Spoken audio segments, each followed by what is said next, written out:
everyone, welcome back to the channel. My name is Katie for those who have for some reason forgotten, and this is Books R Us. So today I will be talking about my August wrap-up books and what I've read in August, basically.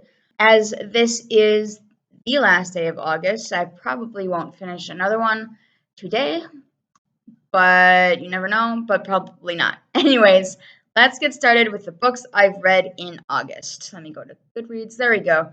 Okay, so the first books I read in August were Cleopatra in Space, 3, 4, and 5. Yeah, 3, 4, 5. This continues the story about Cleopatra. Yes, that one from ancient Egypt, and she's pushed into the future by like a transportation device thing, and she has to battle some bad guys and take on a prophecy. And there is a sixth book coming out, but that's kind of what books 3 through 5 are. So yeah, those are really good. They're graphic novels for kids. I read them because I'm a children's librarian and they looked decent, but I feel like anyone could really read them and still get something out of them. The next one, let me grab it because I actually own this one, is Sorcery of Thorns by Margaret Rogerson. Here is the cover. And this one is about basically, I think I feel like I've talked about this one before on something. On one of my videos I've talked about it, I feel like. But basically, Elizabeth is a librarian, and the books she takes care of are grimoires. So basically, they're magic infused books from sorcerers, and they've been taken because there's like a roundup of all of these books at one point because the population didn't want sorcerers to have all the power, basically.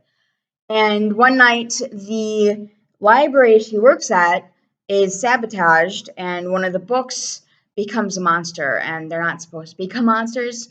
So she goes on this journey with a sorcerer to figure out what happened. I really liked it. There is a touch of romance in it, but it's really interesting. It's an interesting concept, magic concept. I really liked how things were brought together. There was this one part where she's supposed to have some sort of ability, but doesn't. I don't remember it explaining why she has that ability. But other than that, I really liked it. It was a really interesting book. Definitely give it a read. It just came out this year in May. This was actually a arc that I got from my library. But yeah, so I really liked it, and it was really interesting, actually. I meant to read it when it came out in May, but stuff happens. Well, that says June. Sorry, Goodreads says June, but then like on the spine of this book it says May. Anyways, it came out at least 2 months ago. The next two books I read were Ink Spell and Ink Death, books 2 and 3 in the Ink World trilogy. Now I did have a whole video specifically for these books, so I really want to talk about these. They're just continuations on book 1, and I didn't like them as much as the first one, but they still were decent books. Let me see. The next one I read was actually the children's book club book we did this month, and that was Midnight on the Moon, which is a Magic Treehouse book. If you're not a librarian and don't have kids, you might not know this, but every year the American Library Association has different themes for summer reading. Most people go with them, but you don't have to. But this year it was space, basically, a universe of stories. So that's why we did Midnight on the Moon, because, it's space.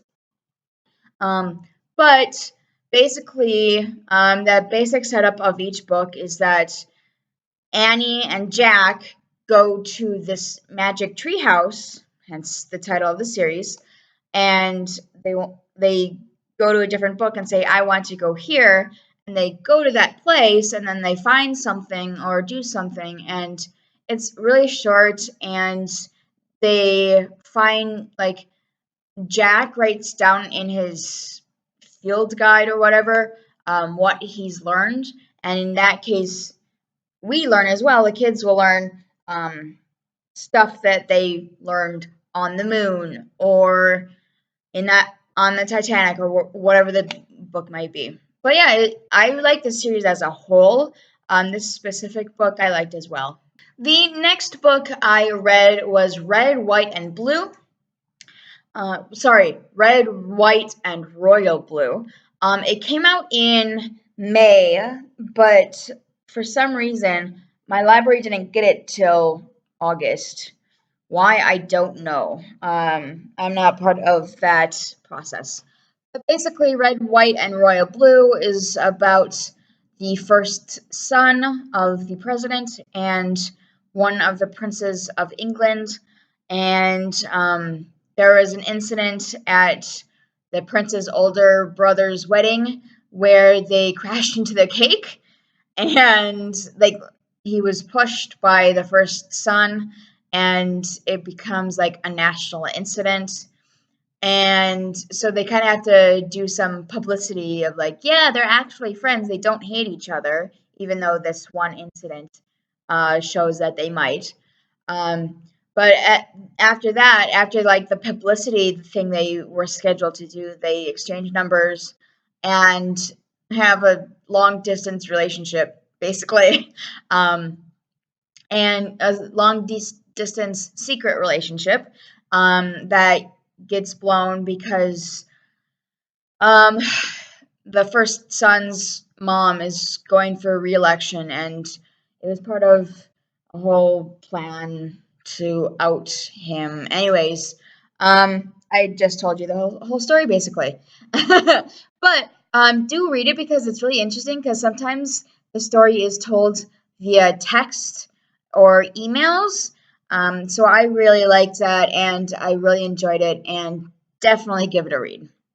The next one I read was Stars Above, which is a Lunar Chronicles book. It's Lunar Chronicles, let me check. Point 5, point 6, 1.5, 3.1, and 4.5.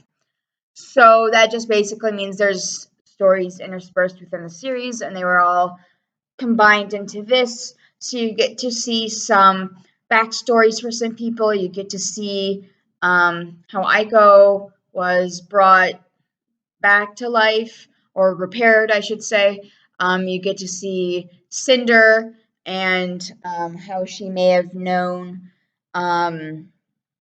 Scarlet, or at least they were at the same place at the same time but didn't see each other, type thing. You get to learn more about Cress and how she ended up on the space tower. It's really interesting, and it actually fulfilled one of my series to read this year, like finishing it up. So that was really good. The next book I read was Arusha and the Song of Death, which is the Pandava Quartet #2. This is by Roshnai Chashki. So if you don't recognize that author name, they also wrote The Gilded Wolves, which I didn't like. And I've talked about in the past where I didn't like that one, but I liked Arusha, which is odd. I did feel like it was a little info dumpy at times on the Indian religion, but I feel like it was also needed because I don't know much about the Indian mythology. Sorry, Indian mythology. But I think in that case, it is kind of interesting to see, although it was info dumpy at some points, it was cool to see where everything came from, basically. This book specifically goes into more depth that Aru and Minnie meet another Pandava as well as a friend. and they go on a quest. That's basically it. Okay, so now I get into a lot of graphic novels that I've read in the past few days. So there's first Binky the Space Cat by Ashley Spires. This is a graphic novel for kids, basically about a cat who thinks he's a space cat, and he has to save his humans from the aliens who are insects. That's basically it. Then there's Catastronauts Moon Mission by Drew Balkington, where everything like there are cats but no humans, and like they run the place, and they have to go to the like these four cats have to go to the moon to put up solar panels there so they can collect the sun solar power and beam it back to Earth, basically. So that I really liked as well. I also read, oh, yes, I forgot about this one. Ziggy Stardust and Me. Ziggy Stardust and Me just came out this month. It's by James Brandon. It talks about these two boys. Oh, what are their names? I just finished reading it. Ren is one. And I don't remember the main character's name. I feel awful for that. But the main character, it's told first person by the main character, who meets Ren, who started school 3 weeks before the end of school, because of something he had done back at his home. He lives on a Native American land because he is Native American. But it's called Ziggy Stardust and Me because they're both into Ziggy Stardust and they're both into space or being Stardust. But then you realize the main character is getting treatments for being gay because this is back in the 70s. So, well, he's getting treatments for kissing a boy. So he's getting treatments for that, but then Ren helps. Is it Ren or Wax? And I'm getting confused. Let me double check on this because I'm just getting confused on this, and I should be telling you the right names. But anyways, the Native American boy helps the main character overcome what it is. Jonathan is the main character. Jonathan is the main character. Webb is the Native American boy.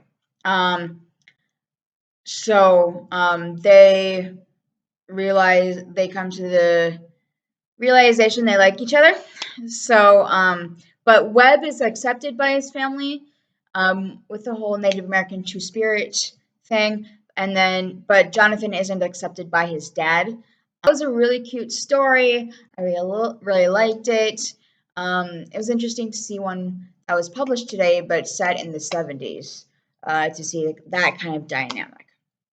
Again, more graphic novels now.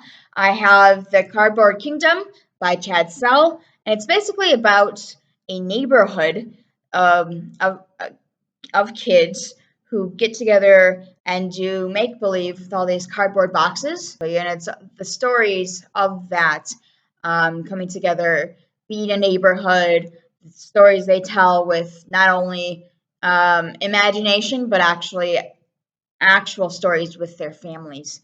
So it's really cool. I really liked that one.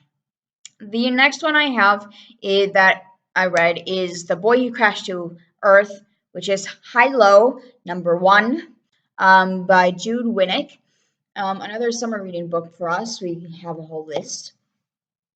And so this book I read, it's about High-Low, who crashes to Earth in front of one of us, a human, and who doesn't know who he is or where he's from or how he just came in his underwear, basically. Another kid's book, but it's him trying to figure out who he is and all of that good fun stuff. Another one I read, I actually finished yesterday, was called Saifu by Yehudi Mercado. children's graphic novel about, again, a family in the 70s who likes hip hop and rap, and whose main character, the son, likes making his own rap songs, hip hop songs, and recording them. And he's mixing a tape and is thought to challenge some out of space robot, basically, who then takes his house, his whole block, basically, to this outer space planetary thing to challenge him to a battle. Um, Really interesting, actually. I mean, okay, I could give it 4 stars, but that's actually pretty good still. Not my type of book usually, but I liked it. It was really good. The next one and last one I read this month is Sanity and Tallulah by Molly Brooks. There is the book. But this is about Sanity and Tallulah, who live on a space station. Sanity's father is kind of like the commander of the space station, and then Tallulah's mother is like a maintenance overseer. And Sanity is really good at science, so she was kind of doing a under the radar experiment on cats, on a cat that gets loose, and which is bad because the cat has 3 heads. And then Tallulah's mother finds out that the cat has escaped and thinks that it's the one that's causing all the problems on the ship. In reality, it's these like space mice or space rats that have been chewing through cables. So it's all about trying to figure out who's doing what, and all of that fun stuff. I actually really liked it. It was actually interesting because the color palette for this is like white, gray, and pink, um, and black. White, gray, pink, and black. And it was really interesting because I don't usually see that color palette. Like, this is the most color you see in the whole book, because when you look at this is the color you see. So it's really interesting. I liked it a lot. Again, another space themed book for our space themed summer reading. But that is all I have for you guys today. If you liked any of these books, please tell me which ones you liked. If you have any comments, questions, concerns, let me know in the comments below, and I will see you guys later. Bye.